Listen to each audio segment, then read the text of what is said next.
옛날 조선시대 설악산 한 무리의 사람들이 눈이 잔뜩 내린 설산을 넘고 있었습니다. 이들은 상조 허진만이 이끄는 상단 금하였습니다.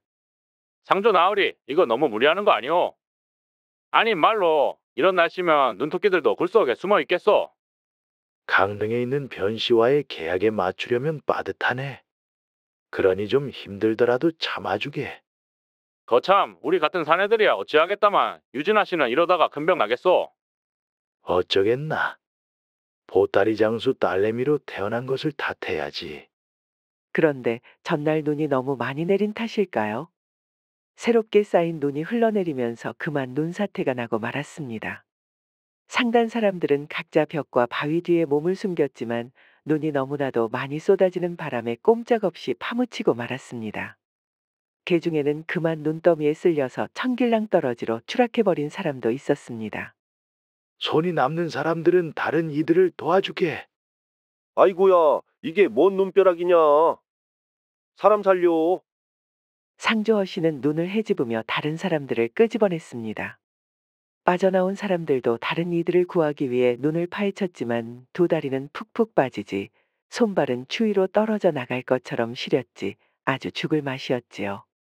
그때 누군가가 눈 위를 사뿐사뿐 뛰며 가볍게 무 뽑듯 사람들을 눈 속에서 꺼냈습니다. 보통 사람들은 한 번 내디딜 때마다 발이 빠지는데 사내는 움직임은 마치 깃털처럼 가벼워 보였습니다. 사내의 도움 덕분에 순식간에 상단 사람들을 모두 구조할 수 있었습니다. 허 씨는 그런 사내에게 감사 인사를 하려고 했지요. 그런데 역군이 인원을 확인하던 중 누군가가 보이지 않았습니다. 다름 아닌 유진아 씨가 사라진 것입니다. 나으리, 아씨가 안 보입니다. 여기요. 빨리 이쪽으로 와보시오. 아따 큰일이 나버렸소. 다급한 목소리에 허시는 사람들을 밀치고 튀어나갔습니다. 가보니 유진아 씨가 낭떠러지 중간에 튀어나온 마른 나뭇가지에 대롱대롱 매달려 있지 뭡니까. 그 나뭇가지도 금방이라도 부러질 것처럼 위태로웠습니다. 이를 본 허씨는 미쳐버릴 지경이었습니다. 뭣들하는 거요? 어서 구하지 않고. 진정하십시오. 이거 자칫 잘못하다가는 나란히 사이좋게 저승길이란 말이오. 그렇습니다. 섣불리 다가갔다가는 가장자리의 바닥이 무너질 수도 있었고 어설프게 손을 뻗었다가는 나뭇가지가 부러질 수도 있었습니다. 사람들은 어찌해야 하나 발만 동동 굴렸죠. 그러자 정체불명의 사내가 밧줄을 하나 내밀었습니다. 이거 단단히 잡고 계시오. 뭘 하려는 겐가? 사내는 허씨의 질문에 답하지 않았습니다. 영문을 모른 사람들은 일단 달라붙어서 밧줄을 붙잡았지요. 그러자 사내는 바닥을 박차고 달리더니 절벽 아래로 훌쩍 뛰어내리는 것 아니겠습니까? 사람들은 그 모습을 보고 기겁하였습니다. 순식간에 밧줄이 팽팽하게 잡아당겨졌죠. 그러더니 사내에 당기시오 하는 외침이 들려왔습니다. 사람들은 영차영차 밧줄을 잡아당겨 끌어올렸습니다. 밧줄에는 사내와 정신을 잃고 축 늘어진 유진아 씨가 있었습니다. 고맙소. 정말로 고맙소. 별일 아닙니다. 공경에 처한 이들을 돕는 것은 사람된 도리지요. 아니요. 그대가 아니었으면 정말 꼼짝없이 딸아이를 잃었을 거요. 그러면 부탁이 하나 있습니다. 뭐든 말해보시오. 돈이 필요한 거요. 돈은 괜찮습니다. 보아하니 상인이신 것 같은데 괜찮다면 일자리 하나 주십시오. 뭐든 상관없소. 그거면 정말 되겠소? 사내는 고개를 끄덕였습니다. 허씨는 흔쾌히 사내의 부탁을 들어주었지요. 아무렴 상단 사람들을 도와주고 딸의 목숨까지 구해주었는데 못 들어줄 부탁은 아니었으니까요. 사내는 자신의 이름을 김훈이라고 밝히고 앞으로 열심히 일하겠다며 상단에 합류하였습니다. 금화상단은 강릉에서의 거래를 성공적으로 끝마치고 다시 정비하여 길을 떠났습니다. 그러다가 잠시 강변을 끼고 휴식을 하였지요. 바닥이 진창이었기에 여간 불편한 것이 아니었습니다.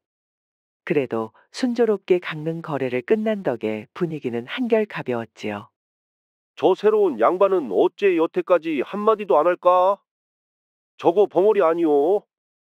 애끼 이 사람아. 다 사정이 있겠지. 그래도 묵묵하니 일 안 하는 자란이 된 거 아닌가? 오히려 자네처럼 쓰잘데기 없이 떠벌떠벌 떠들어대진 않으니 훨씬 낫지. 거참 사람 섭섭하게 말하네. 아닌 게 아니라 그래도 한 식구가 되었는데 여태 우리 이름 한 번을 안 물어서 그런 거라네. 자네 이름 알아서 뭐에 쓰게. 어디 엿받고 먹을 수도 없지 않나? 됐다 됐소. 내가 말을 말지. 사람들은 김훈을 보면서 이런저런 이야기를 하였습니다.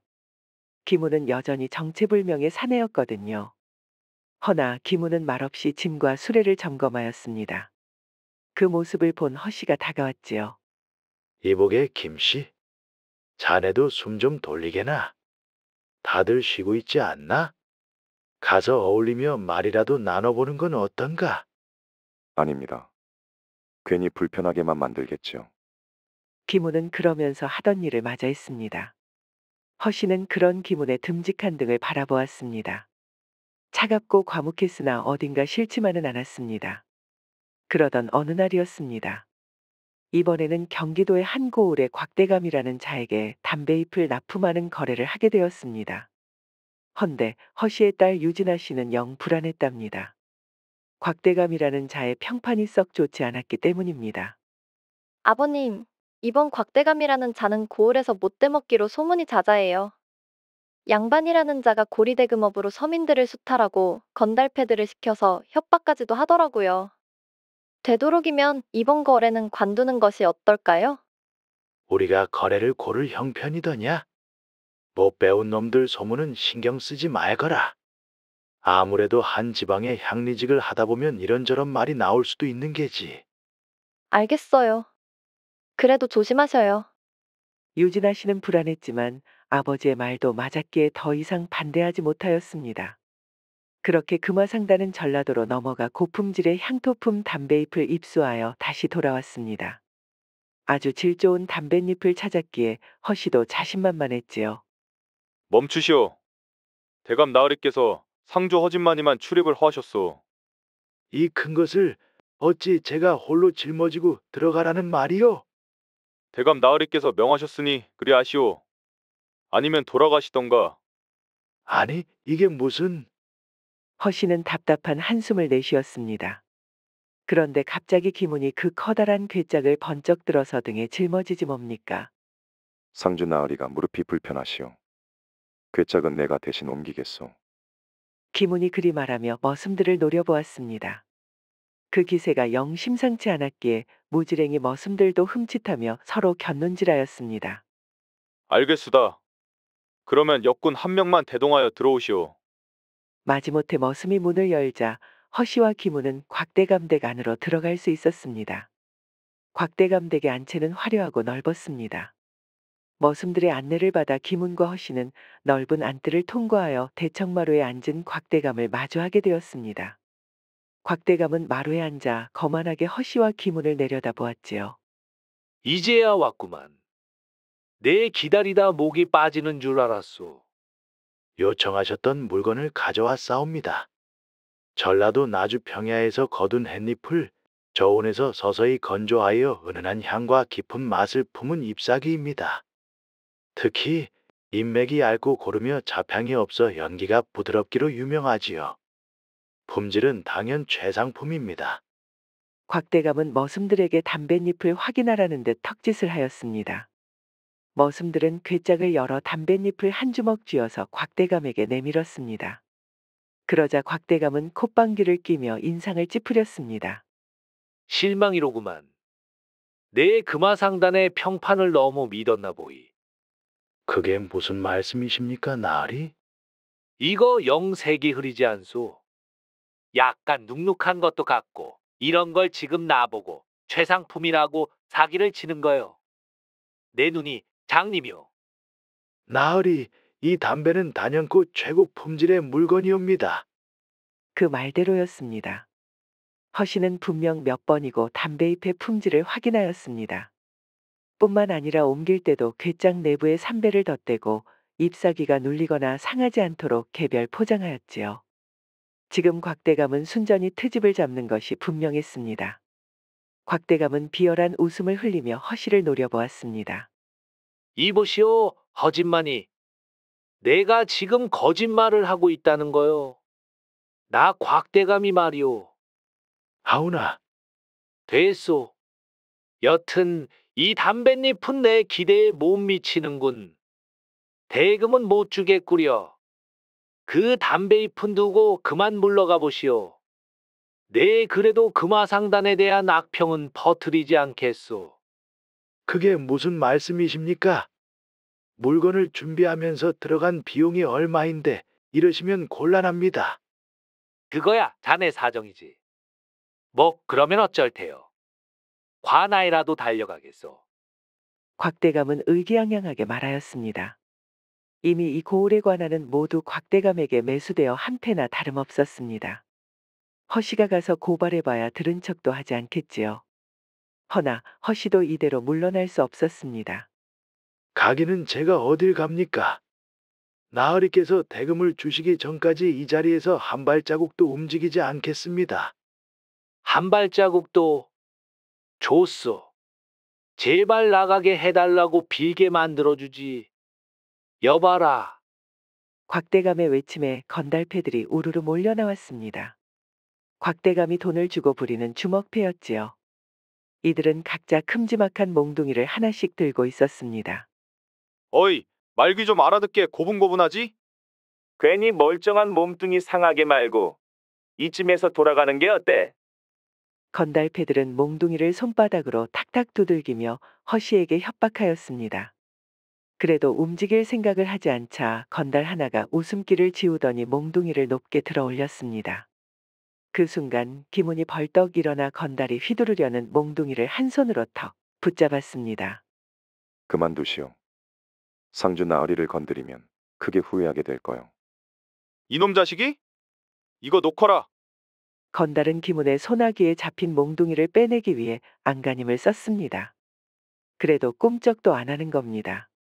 이제는 두 손으로 잡아서 낑낑거리며 몽둥이를 빼앗으려고 했습니다. 그러자 기문이 몽둥이를 놓아버렸죠. 건달은 그 순간 자기 힘의 뒤로 벌러덩 낮아빠지고 말았습니다.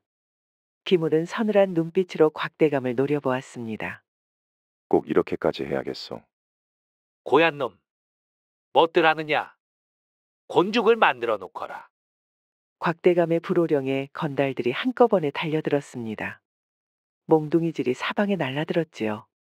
허씨는 화들짝 놀라서 머리를 감싸고 바닥에 바짝 엎드렸습니다.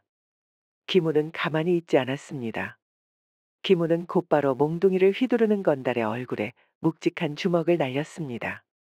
주먹에 얻어맞은 건달은 턱이 돌아가며 바닥에 풀썩 주저앉았습니다. 그 사이 몽둥이 너댓개가 기문에게 날아들었지요. 허나 그 어느 것도 기문에게 닿지 않았습니다. 기문은 번개같이 몸을 구르며 공격을 피하고 일어나는 즉시 바닥에 떨어진 몽둥이를 짚어들었습니다. 그래 가지고 어디 빨래라도 하겠느냐. 내가 진짜 몽둥이질을 보여주마.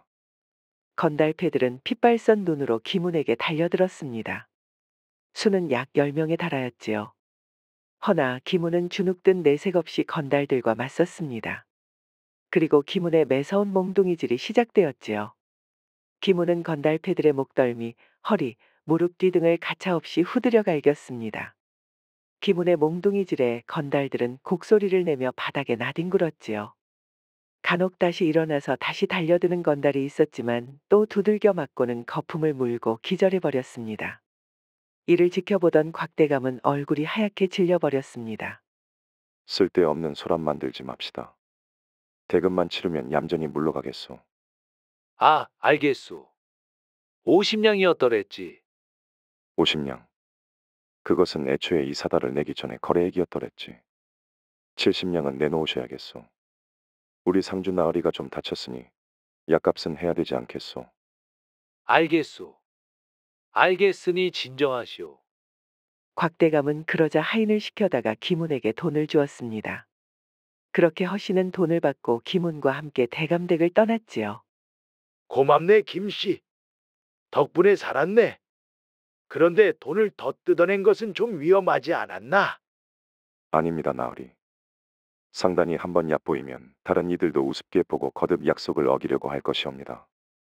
게다가 상대방이 먼저 계약을 깨트리려고 수작을 부렸으니 명분도 충분했습니다. 맞아요, 아버님. 그리고 저 못돼 먹은 작자는 사실 이미 제가 다른 고을에 고발 문서를 넣었어요. 조만간 곽대감은 감찰을 피하지 못할 것이어요. 유진아 씨의 말에 허씨는 허허 웃으며 고개를 끄덕였습니다. 김은도 유진아 씨의 현명한 행동에 옅은 미소를 지었지요. 내가 딸복이 넘쳐나는구나. 고맙다. 그리고 김씨, 자네도 정말 수고해 주었네. 그런 재주가 있을 줄은 몰랐네. 도움이 되어서 저도 기쁘군요. 김우는 그리 말하면서 터벅터벅 걸어가 버렸습니다. 여전히 무뚝뚝했지만 아주 믿음직스러웠습니다. 금화상단은 그렇게 곽대감과의 거래를 무사히 마쳤습니다. 이후 기세를 몰아서 상단은 점점 더 커졌습니다. 허씨는 영특한 딸 유진아 씨의 의견에 더 귀를 기울였고 어디를 가든 김운을 대동하였습니다. 그러던 중 드디어 상단의 명운을 걸 만한 대규모 거래가 성사되었습니다. 이번에는 군포항에서 중국산 백자청화를 들여오는 큰 거래였습니다. 푸른 물결이 넘실 때는 군포항은 사람들로 북적였습니다. 뱃짐을 나르느라 분주한 일꾼들과 여기저기서 오가는 상인들의 흥정 소리가 끊이지 않았습니다. 금화상단은 미리 준비해둔 자금을 지니고 항구에 도착했습니다. 아버님, 이번 거래만 성공하면 정말 큰 도약이 될 거예요. 맞다. 금화상단의 이름을 조선 팔도에 제대로 알릴 기회야.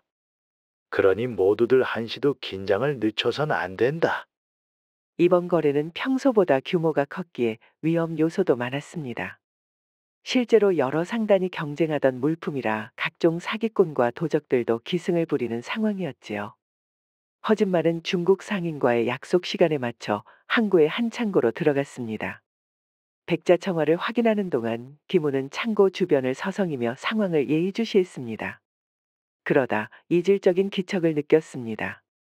분명 낯선 시선이 상단을 주시하고 있었던 겁니다. 아무래도 수상한 움직임이 있습니다. 일단 사람들을 흩어지게 하지 말고 이곳에 모아두는 것이 좋겠습니다. 무슨 일이 있는가?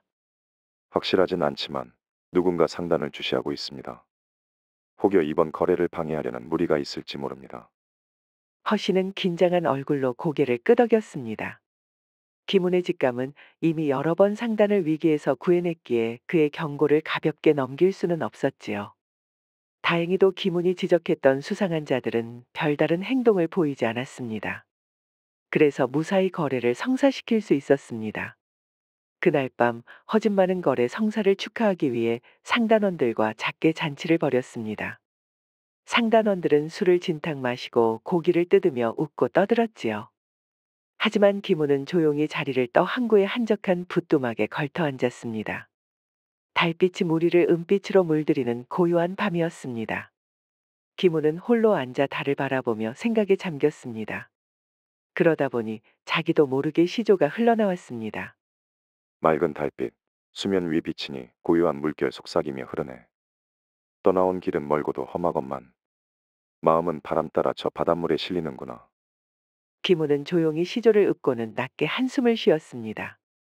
그때 등 뒤에서 인기척이 느껴졌죠. 누군고 하니 바로 유진아 씨였습니다. 술병과 잔을 들고 김운의 옆에 걸터 앉았습니다.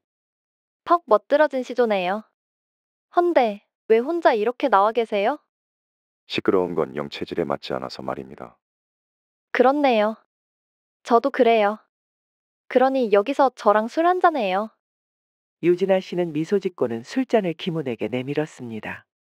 엉겹결에 김운은 유진아 씨의 술잔을 받았지요. 이건 아버지가 고이 모셔둔 술이에요. 사실 저 시집 갈 때 따려고 했던 건데 오늘 같은 날이면 괜찮을 것 같아서 가져왔어요. 한 잔 받아주세요. 그런 귀한 술을 나 같은 놈이 어찌 넙죽 마시겠소. 오늘은 특별한 날이잖아요. 시조 한 수 읊어주셨으니 저도 답례를 드려야죠. 김운은 잠시 망설이다가 술을 받았습니다. 둘은 술을 나누며 이런저런 이야기를 주고받았습니다. 유진은 김운의 과거가 궁금했지만 김운은 구체적인 이야기는 피하며 말을 돌렸습니다. 나도 한때는 나란 일을 하긴 했소. 하지만 어울리지 않는 옷을 입었던 것 같았지. 그래도 지금은 우리 상단에 큰 버팀목이 되어주고 계시잖아요. 그때 죽을 뻔했던 저를 구해줘서 감사해요. 뿐만 아니라 저희 아버지 목숨까지 구해주셨죠. 김 아저씨가 아니었으면 저희 모녀는 이 세상 사람이 아니었을 거예요. 그렇구려. 어째 모녀 둘 다 그리 위험한 일에 잘도 휘말리는지. 조심 좀 하시오. 김운의 농에 유진아 씨는 옅은 미소를 지었습니다. 어느 사이엔가 유진아 씨와 김운의 거리가 한층 가까워졌지요. 유진아 씨는 그렇게 김운에게 머리를 기울이더니 갑작스레 입맞춤하였습니다.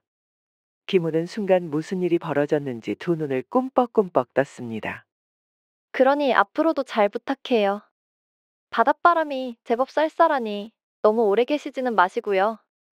유진아 씨는 그러면서 자리를 떴습니다.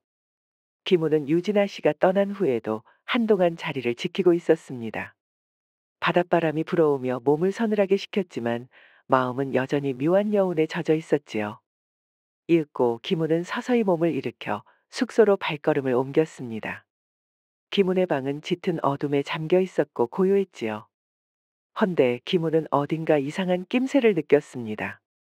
묘한 긴장감이 감돌았던 것이죠.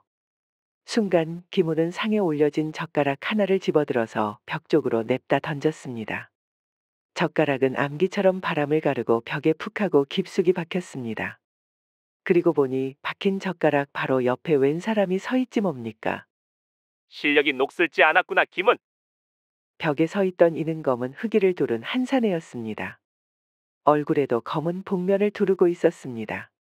한 손에는 장검 한 자루를 들고 있었습니다. 유진이요. 내 놈이 여긴 웬일이냐. 두령님께서 내 놈을 찾으신다. 방황은 그만하고 돌아오거라. 돌아가라. 아직도 말귀를 못 알아먹는구나. 모르겠느냐? 이것이 마지막 기회라는 것이다. 그래서 지금 내게 감사 인사라도 받고 싶은 게냐. 김운의 날선 대답에 유진혁이라는 사내는 낮게 웃었습니다. 그의 정체는 바로 검계. 김운이 앞서 몸담고 있던 무리였지요.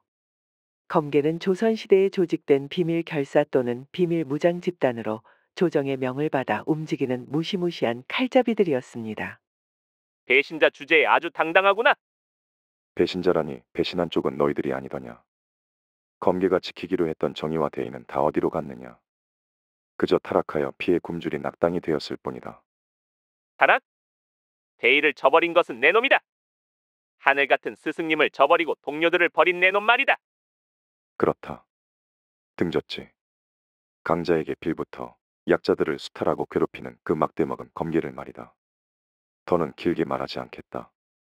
당장 꺼져라. 유진혁은 한숨을 내쉬며 검집을 두드렸습니다. 나도 널 설득하라는 명령이 아니었다면 지금 여기서 내 목을 쳤을 것이다. 하지만 명을 어길 수는 없지. 유진혁은 천천히 방을 나서며 문 앞에 섰습니다. 그리고 조용히 경고했지요. 곧 다시 만나게 될 것이다.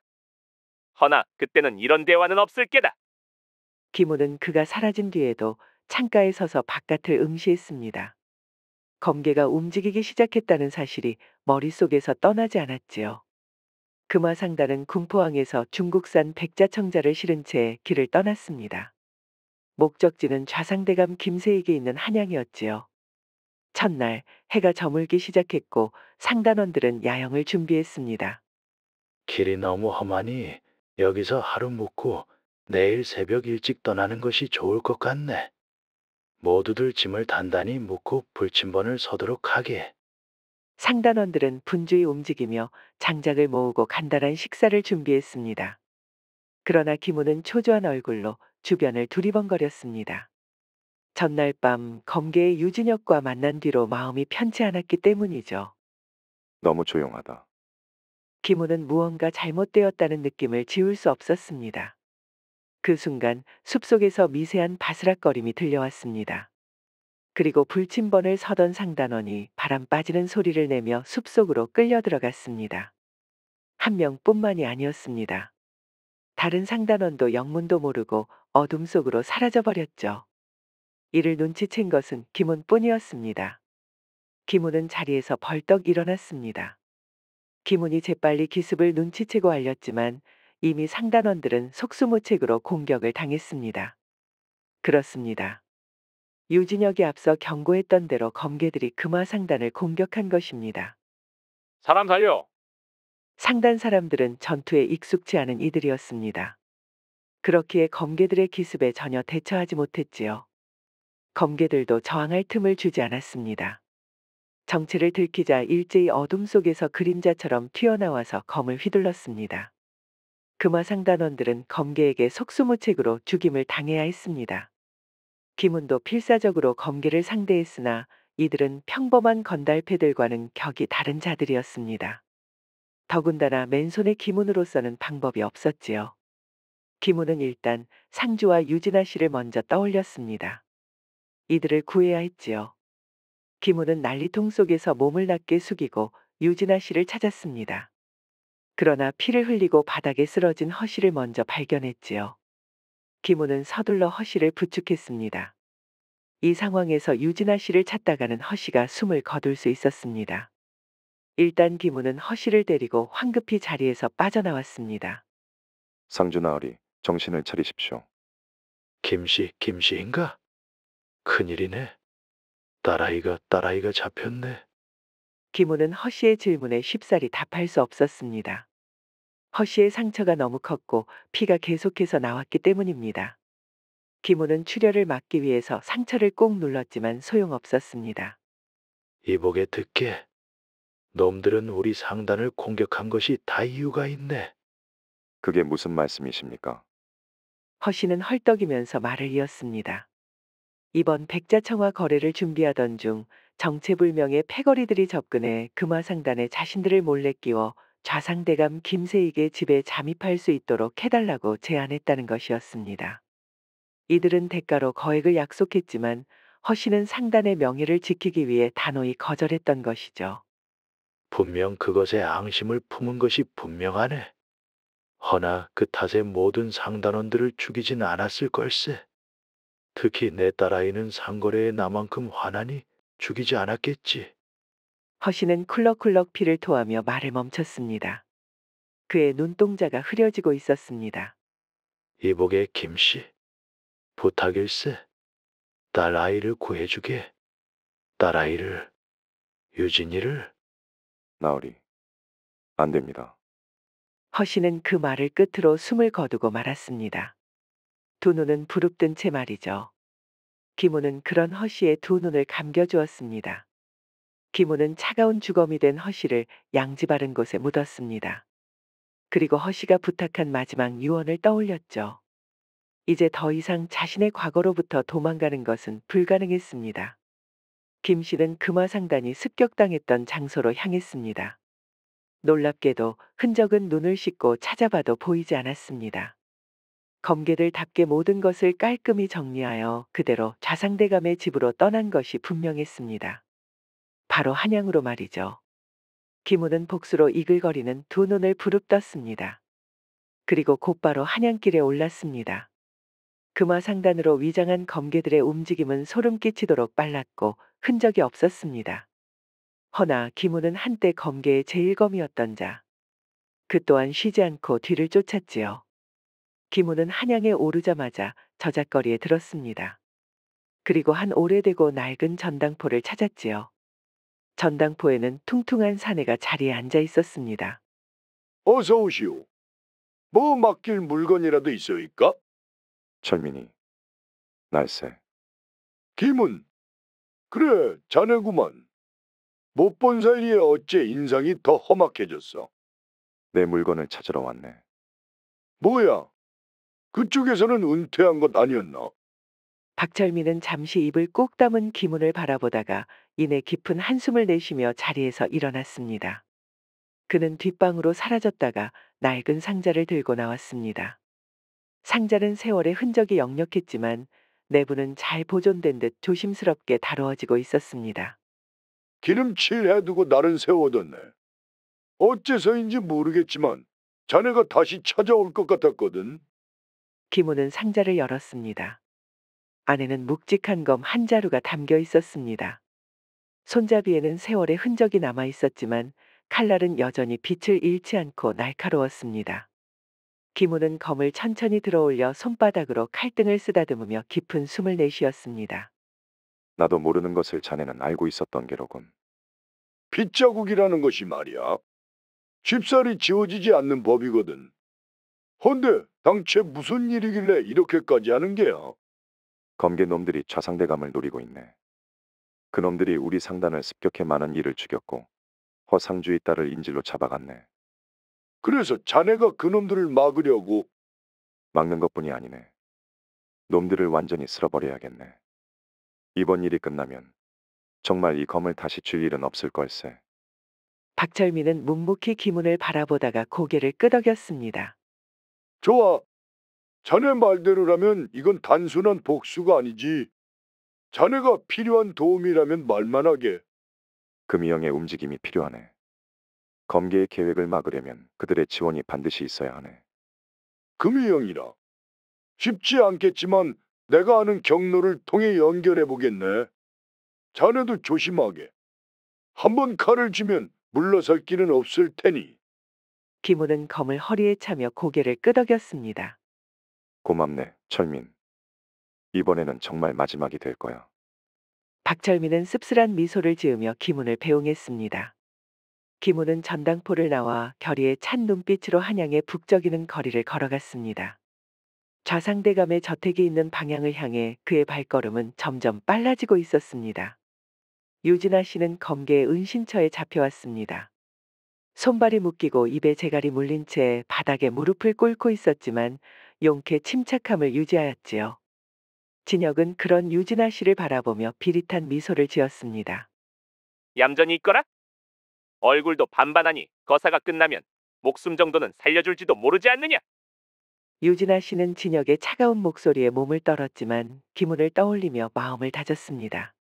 한편 검계의 좌상대감 습격 작전은 아주 치밀하게 준비를 끝마쳤습니다. 유진아 씨를 앞세워 금화상단의 거래를 가장했고 운반 중인 짐꾼들은 이미 검계의 패거리로 교체되었습니다. 유진아 씨는 내심 좌상대감 댁의 하인들이 눈치를 채기를 바랬지만 누구도 금화상단이 검계들이라고 생각하지 못했습니다. 이에 진혁이 유진아 씨의 귀에 대고 속삭였습니다. 잘 들어라.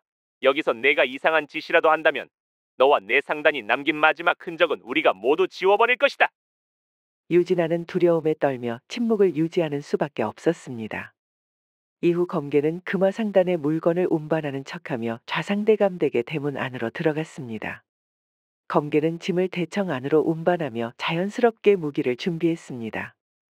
좌상대감의 하인들은 아무 의심도 없이 그들의 지시에 따랐지요. 검계는 안으로 들어오자마자 짐꾸러미에서 검과 암기를 꺼냈습니다.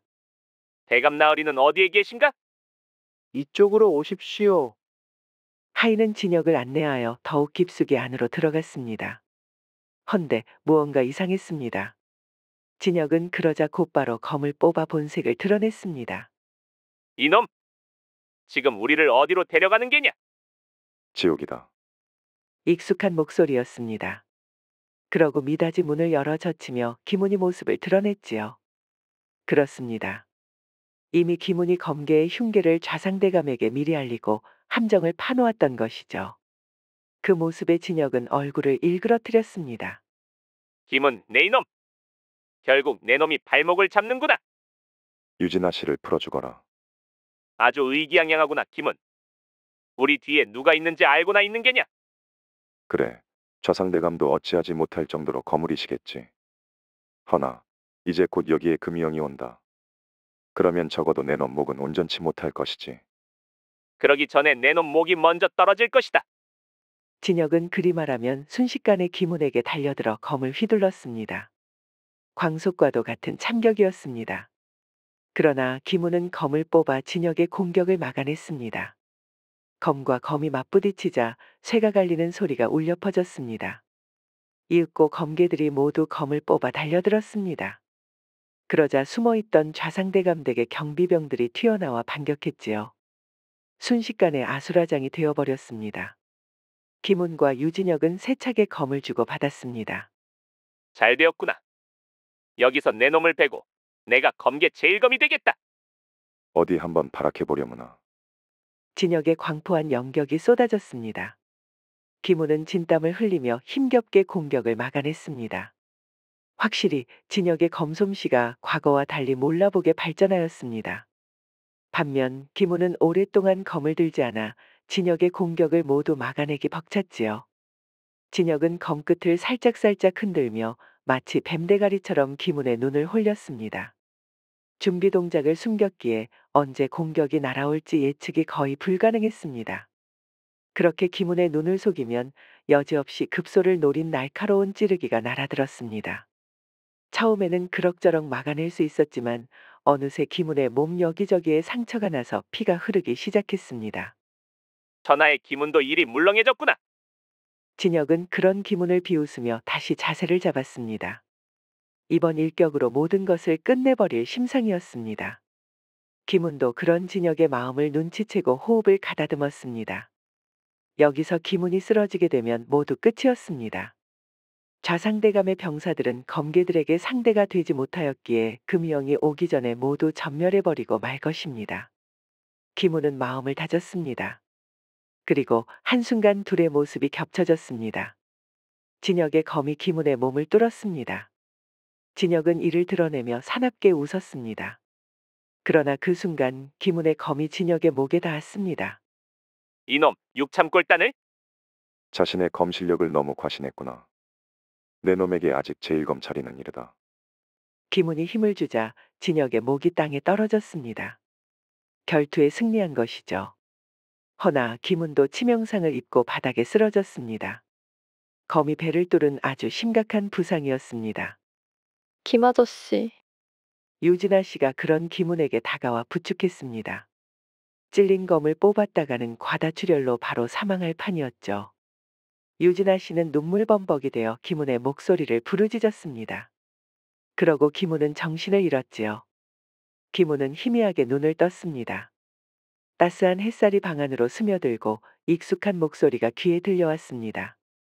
김 아저씨, 정신 드셨나요? 김우는 고개를 돌려보니 유진아 씨가 눈물을 글썽이며 자신을 바라보고 있었습니다. 그의 몸은 온통 붕대로 감겨 있었고 배 쪽에서 은은한 통증이 느껴졌습니다. 여긴 어디요? 그리고 검개놈들은 어찌 됐소? 걱정 마세요. 김 아저씨가 쓰러진 뒤 금희영이 도착했어요. 검개놈들은 모두 체포되었고 그 두령도 붙잡혔답니다. 유진아 씨는 검계의 패망에 대해 차분히 설명했습니다. 김운이 결투에서 승리하며 시간을 벌어준 덕에 금희영이 제때 도착하여 남은 검계들을 제압했고 좌상대감댁은 무사히 지켜질 수 있었습니다. 검계의 두령은 끔찍한 죗값을 치르게 되었으며 잔당들도 모두 잡혀가게 되었다고 말이죠. 하지만 유진아 씨는 그 말을 끝내며 울음을 터뜨렸습니다. 하지만 제 아버지는, 그리고 금화상단도 이제 모두 끝이 났어요. 유진아 씨는 두 손으로 얼굴을 감싸며 흐느꼈습니다. 김우는 천천히 몸을 일으켜 그녀를 바라보았습니다. 비록 상처가 아렸지만 지금은 그보다 더 중요한 일이 있었습니다. 그렇지 않소, 아씨. 상단은 끝나지 않았소. 내가 있고 당신이 있지 않소. 우리가 있다면 금화상단은 계속될 것이오. 유진아 씨는 김운의 말을 듣고 천천히 얼굴을 들었습니다. 김운의 굳건한 눈빛은 그녀에게 위안을 주었습니다. 유진아 씨는 조용히 그를 끌어안으며 흐느낌을 멈추었습니다. 이후 김운과 유진아 씨는 함께 금화상단을 재건하였습니다. 잃어버린 상단원을 대신해 새로운 사람들을 고용하며 금화상단은 다시 번영의 길로 들어섰습니다. 김운의 강인함과 유진아 씨의 지혜는 금화상단의 중심축이 되었지요. 그 덕에 점차 대거상으로 거듭났습니다. 두 사람은 금화상단을 운영하며 부부로서 서로를 의지하며 행복하게 살았답니다.